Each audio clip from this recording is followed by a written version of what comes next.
على بالي باللي جيتكم روطار، مي متأكدة باللي راحين تحسنوا العون تاعي، وكل وحدة راهي تعرف الظرف اللي راني نمر به. بمناسبة البرومي نوفمبر حبيت نقول ربي إن شاء الله يحفظ بلادنا ويدوم علينا نعمة الحرية والاستقرار والاستقلال، وما ننسوش تضحيات جدادنا اللي ضحاو باش نعيشوا اليوم في أمن وأمان وسلم وسلام. ولا هنا حبيباتي كيما راكم تشوفوا وليدي كانت عنده حفلة في الأكاديمي اللي يقرأ فيها. هذه الحفلة كانوا داروها بالثلاثة، يعني اليوم الاخر اللي حكموا فيه الفاكونس هذيك الصغيرة تاع نوفمبر. المهم نضت الصباح بكري، الله الله كي الفحله، مالقري كنت عيانه وتعبانه فيني وش نقول لكم هكذاك، وقلت ندير له حاجه يديها معاه للحفله، ما خليش وليدي يروح بيديه فارغين. درت له السفنج هذاك تاع المغرفه وعسلته الله الله، وغطيته بالسيلوفان وداه في يده، ودا ثاني الفيتاجي، يعني كل واحد وش دا معاه، وداروا واحد الحفله بسم الله ما شاء الله. كانوا اكتشفوا فيها بزاف حاجات، كانوا داروا لهم اناشيد، داروا لهم مسرحيات، ما متعرفوا على اللباس التقليدي. انا وليدي كان ما عندوش هكذا لباس تقليدي، سي بورسا ما لبستلوش. وتعرفوا ثاني على الاكلات التقليديه، كانوا جابوا المبرجه، جابوا الصفيطي، جابوا الرفيس، جابوا بزاف الله يبارك، كل وحده وش دارت لوليدها. نشكر كامل الامهات اللي كانوا ساهموا في الحفله تاع البرومي نوفمبر، نقولكم يعطيكم الصحه كامل. ونحيي ثاني انيس وليدي راهي تتبع فيا في القناه، نقولها يعطيك الصحه. ولا هنا حبيباتي كيما راكم تشوفون نقول لكم السلام عليكم يا اجمل متتبعات، ان شاء الله يا ربي راكم كامل بخير وعلى خير، والفيديو تاعي تاع نهار اليوم يلقاكم في اتم الصحه والعافيه ان شاء الله. كيما راكم تشوفوا روتين جديد او فيديو جديد، بديتوا لهنا بالعوله تاع النفاس. سمعتوا بها العوله تاع النفاس ولا ما سمعتوش بها؟ قولوا لي. وهي روتينات الصيفيه، احنا نعرفوا عوله الشتاء عوله الصيف. انا البنات راني مع العوله تاع النفاس. دوكا نحكيو على هذا الموضوع. لهنا البنات قبل ما يفوتني المقطع، مشتركاتي الوفيات راهم على بالهم باللي كنت نبيع في هذا المشط الحراري تاع انزو 1288. لهنا كانت عندي كوموند الاخرى، هذو الزوج كنت بعتهم، يعني وصلتهم لماليهم بصحتهم. حبيت نقول لكم باللي حبست البيع تاع المشط الحراري باسكو زاد في البري، يسمى كان يدير 450 ولا يدير 470 الله غالب حبيباتي. يسمى كي عاودت دخلت كوطه جديده بسومه الكرو زادوا له في البري، يبقى اكيد سعر الحبه راح يزيد في البري. المهم اللي حبت يعني تشري معليش تتواصل معايا، بصح السعر راح يدير 470 والتوصيل جميع الولايات. وارواحوا اليوم تشوفوا جديد، جبت لكم هذا الباك الهايل حبيباتي، ونتمناه كل وحده في دارها باسكو افيكاس وتحتاجوا كل امراه في دارها. اول حاجه حبيباتي نبداو بالبرودوي الاول. اخترت لكم هذا البرودوي اللي هو قلم كهربائي لازاله تشققات القدم ولا تشققات الرجلين. شكون على بالكم باللي انوثه المراه تبان من رجليها ويديها، وشكون ما تحبش رجليها يكونوا بيرفكت، رجليها يكونوا ناعمين بدون تشققات، بدون هذيك البومورت هذيك الخشينه اللي تقلقنا كامل احنا نساء. اليوم جبت لكم الحل. شوفوا قلم كهربائي فيه هذيك المبرد هذاك جاي يحرش حبيباتي، فيه زوج مبرد. دوكا مهم نشرح لكم كل حاجه.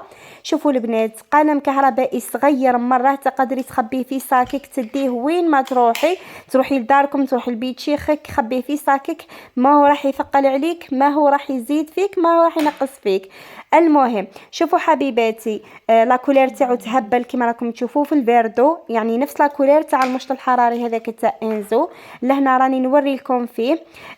بالنسبه لهذا المبرد جاي خشين حبيباتي، هذا خاص بالبومورت اللي تكون خشينه، يعني اللي عنده جلد فري سميك، هذا يعني يقشروا ينحيلوا كامل هذاك الجلد السميك اللي يجي في الرجلين.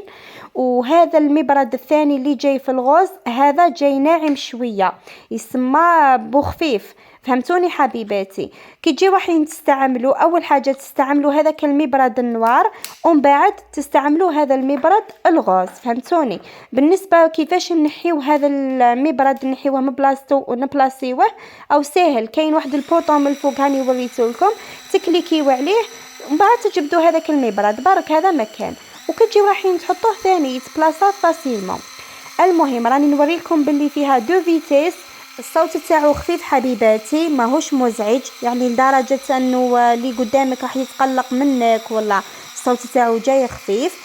كما راكم تشوفوا الشكل تاعو بزاف باهي. فيه دو فيتيس كما قلت لكم، تقدري تستعملي الفيتيس الاول كما تقدري تستعملي الفيتيس الدوزيام. وكي طيح لك لا باتري عندك لهنا الشارجور تاعو، تبلاسي شارجور وديريه يشارجي. وهذا مكان سعة البطارية تاعو 500 ملي امبير في الساعة، والوزن تاعو خفيف كما قلت لكم، يوزن غير 170 غرام، تقدري تستعمليه يعني في كل بلاصة. وتجي ثاني معاه هاد لابروس الصغيره اللي نيطوايو بها المبرد تاعنا بعد ما نستعملوه ونكملو. وفي الاخر حبيباتي كي نكملو نيطوايو هذاك المبرد نعاودو نغلقوه بهذه الطريقه ونرجعوه لابواط تاعو. وما تنساوش كي تكملوا بها تدهنوا رجليكم باي كريمه مرطبه ولا فازلين، هكذا باش تحصلوا على ارجل ناعمه كيما تاع لي بيبي. الله الله، دوماج ما قدرتش ندير معكم فيديو تطبيقي، وتالي لو كان درتو معكم وشفتوا الافيكاسيتي تاع هذا البرودوي.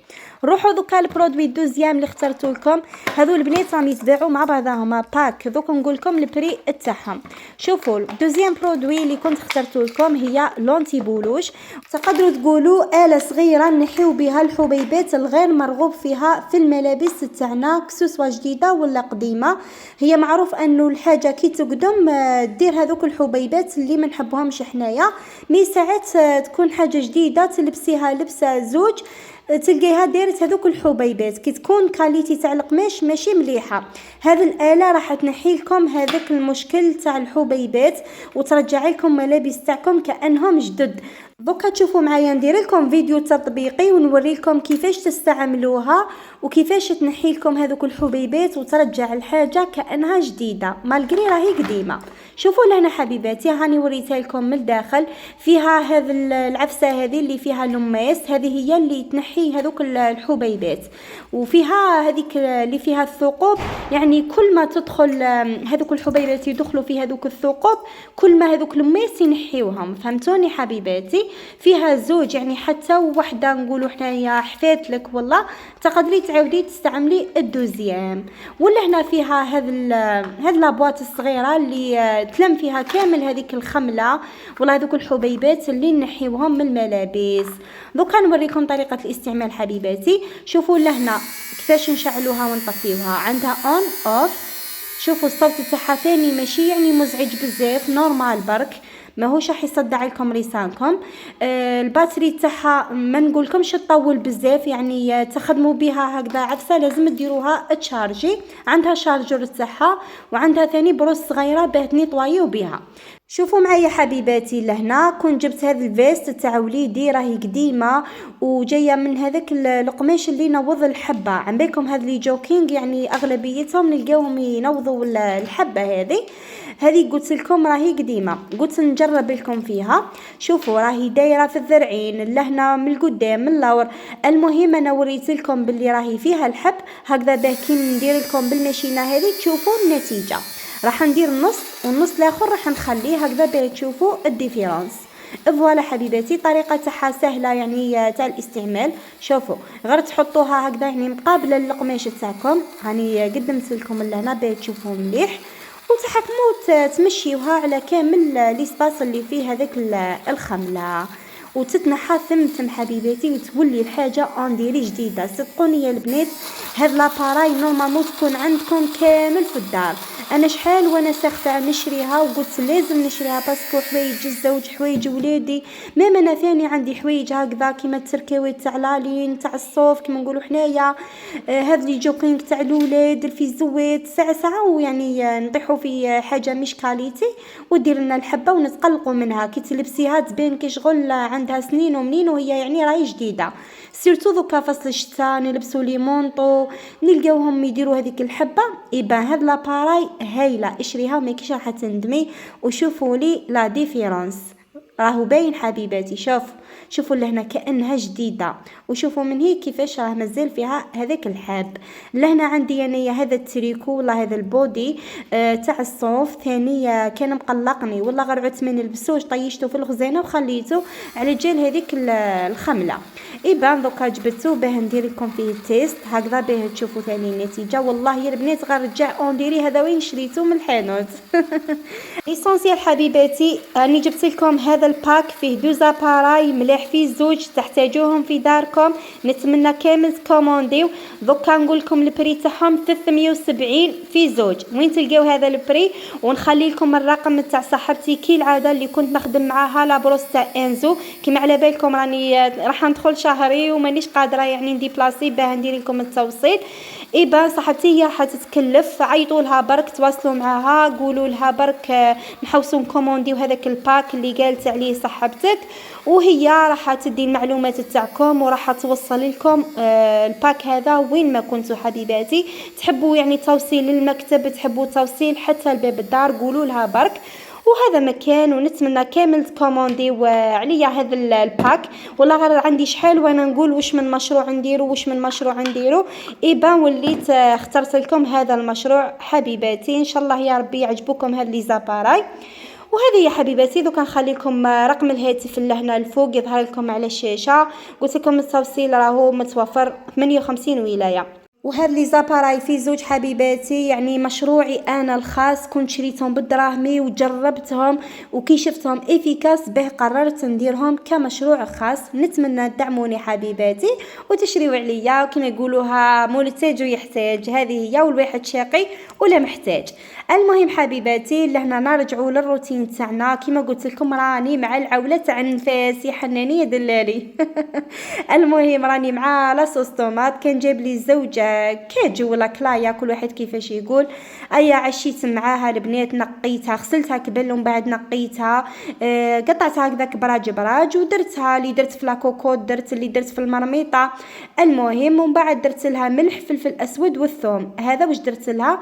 والرند كان ما عنديش وتالي لو كان زدت درت رند معاها وخليتها طيب. ومن بعد راح نكسيها بالبراميكسور ونصفيها ونخبيها في لي غوبلي نلقاها في وقت النفاس ان شاء الله، والله في الشتاء ماشي يعني حاجه اللي تروح في الخساره. شوفوا لهنا بالنسبه للعشاء لتيت مع الطماطم واش ندير لهم العشاء واش ندير لهم العشاء.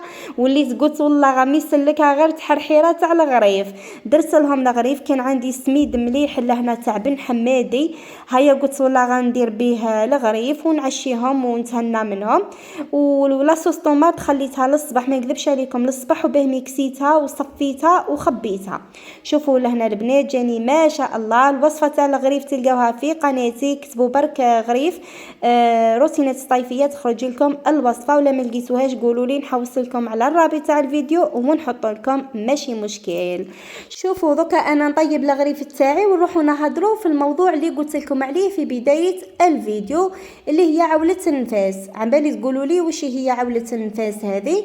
راهي ما كانش منها وراهي خرطي في خرطي وراكم غير طيحوا في صحتكم. دوكا نقول لكم حبيباتي، شوفوا المراه الحامل كي تكون قريب تدخل الشهر تاعها اللي هو شهر التاسع راح تحس روحها كأنها رايحة تدخل في مرحلة مختلفة وصعيبة بزاف على المراحل اللي مرت بهم من قبل.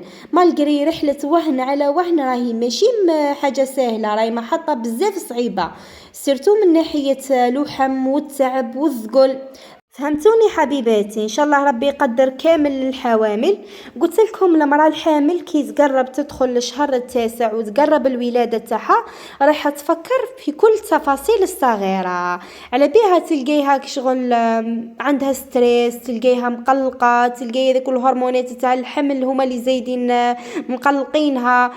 عم بالكم راهي في ضغط كبير كبير. يبقى نقول لكم المراه الحامل في الاشهر الاخيره غير سعفوها بشويه. قلت لكم كي تقرب ولاده تاعها راح تخمم دير حوايج اللي تنقص عليها الجهد والتعب، وراح تبدا في التحضيرات والتنظيفات والترتيبات. كاين اللي تبان لهم باللي حاجه تافهه ورانا نطيحوا في صحتنا. نقول لكم لا لا يا حبيباتي راكم غالطين. المراه كي تكون مع بيت شيخها وتكون مع ناسها ماشي كيما تكون في دارها وحدها وكامل مسؤوليات عليها. والمراه كي تكون قريبه لدارهم وماماها قريبه ليها ماشي كيما تكون تكون بعيده، فهمتوني حبيباتي. والمراه اللي عندها كما نقولوا حنا ولاد من قبل، ماشي كيما اللي تكون ولادتها الاولى وما عندهاش ولاد يقراو، ما يقراوش هكذا كيسما يديو الوقت ويديو الجهد، ولازم لهم هما ثاني تنتهلا فيهم. والمراه اللي في مقتبل شبابها كيما نقولوا حنايا وفي عز شبابها، ماشي كيما في الثلاثينات واكثر، الصحه تاعنا راهي من رايحه تنقص مش من رايحه تزيد. على بيها تلقاونا نديروا تحضيرات مسبقه باه نقصوا على رواحنا تاع اللي بعد الولاده. كيما على بالكم فتره النفاس راهي صعيبه ياسر، والبيبي يحتاج رعايه خاصه، يعني في الايامات الاولى، في الشهر الاول شهرين الاولين، يعني يحتاج رعايه بزاف خاصه ويدي منا الوقت بزاف. ومع المسؤوليات الاخرين اللي تعرفوهم كامل، سيرتو اللي ولادها يقراو، مع انا نفسي حبيباتي يطيح في فتره الاختبارات، الله المستعان. وخلاص عم بالكم راني حكمتني الخلعه. على بها قلت نقص عليا بزاف حاجات اللي سهلوا عليا، وراح نشارك معكم باذن الله كامل واش حضرت وواش درت. وقولوا لي نتوما اسكم من النوع اللي يوجد يعني للنفاس ولا متوجدوا والو، وادعوا لي بسلاك، وان شاء الله ربي يسلك كل وحده يعني راح مقبله على الولاده، وربي يرزق كل محروم ان شاء الله. ان شاء الله تكونوا فهمتوني حبيباتي. لهنا راني مع شويه تنظيفات في الكوزينه، ما قدرتش نشارك معكم كل حاجه باسكو الكوزينه تاعي كما على بالكم ماشي مخدومه. اذا كنت يعني كل حاجه غسلتها، كل حاجه رتبت حوايجي كامل، الحمد لله يا ربي اللي ربي قدرني وقدرت يعني نكمل. مازال لي برك الطابله هذيك تاع الماكله هي والكراسه تاعها، ومازال لي الفريجيدير تاعي هذاك الكبير من تحت، هذا واش مازال لي، ونكمل يعني الكوزينه. ببساطه حنا الامهات ديالنا الله يرحمهم والجدات واش كانوا يحكوا لنا على النفسه، يقولوا لنا النفسه تزيد 40 يوم قبرها مفتوح. مثال باش يقولوا لنا بلي كلي يحب يدي حسنات يديهم في هذيك النفسه. الجاره طبطب تعطي لها ماكله سخونه، الاخرى تجي تغسل الحوايج، والاخرى تقول لها ما تخافيش راني هنا، الاخرى تعصبها وتقمط لها راسها وتلبس لها حشك تقاشر وكامل تدفاي حتى ولو، والاخرى تعس على تيزانتها. يقولوا لك نوضوها صباح بكري يطيبوا لها ماكله مشوشه بالعسل ما قلناش لازم نشرو هادو ما كاع، لا بمعنى داروا لها نظام. كاينه وحده تستكلف تكون الجده ولا العمه ولا الخاله ولا وحده القريبه من قريبات البيت، واش دات تستكلف بلو بيبي. شغل نقولوا كانت سلطانه مده 40 يوم تتعافى مليح. هذا اسمه احتواء. الزوج يروح يقضي واش يقدر عليه، واش يقدر يجيب خرشف يجيبه لها، يقدر يجيب لها اللوكس يجيبه لها، هادو ارزاق تاع ربي. لكن دوكا هل عندنا هادو؟ ما عندناش. تخرج المراه من لوبيتال يرفدوها ماكسيموم يومين 3 ايام، كل واحد يقول لك الله غالب مشاغل وكذا وما على باليش. الزوج هو بداته. حنا رانا في حياه متحضره، دوك تقول له يقول لك انا ما نعيش كيما عشت يما وبابا، انا كوبل جديد، لكن هو في الواقع ما الحق قدام من القديم مصقب وما الحق من المتطور. تلقاه ربما يهتم بالجانب تاع التغذيه يجيب، لكن الاحتواء تاع البيبي ناض في الليل المراه لازم يعاونها فيها والو. انا يا وليدي ناض ماشي باسكو انا راجل ما لازمش نرفد وليدي ولا في الليل ونخلي هذيك المراه ترقد. هاد المراه هذه لا ساعفتها مده 10 ايام ولا نقولوا ساعفتها الشهر الراجل الجزائري يسعفك شهر، غير كون يسعفك يوم ولا يومين ولا حتى السمانه الاولى، هذا ما كان. ربي يجيب الخير وخلاص، وربي يقدرني ويقدركم حبيباتي. كما شفتوني كنت مع داك البورتي بيس بعد ما غسلته ونشفته ورجعت كل حاجه لمكانها، عمرت لي بواط، ومن بعد غسلت الطابونه تاعي اللي كانت حالتها يرثى لها حبيباتي، ما ضحكوش عليا. كنت مع لحم والصيف وراكم على بالكم كيما يقولوا ناس بكري دود عام يتنحى في نهار.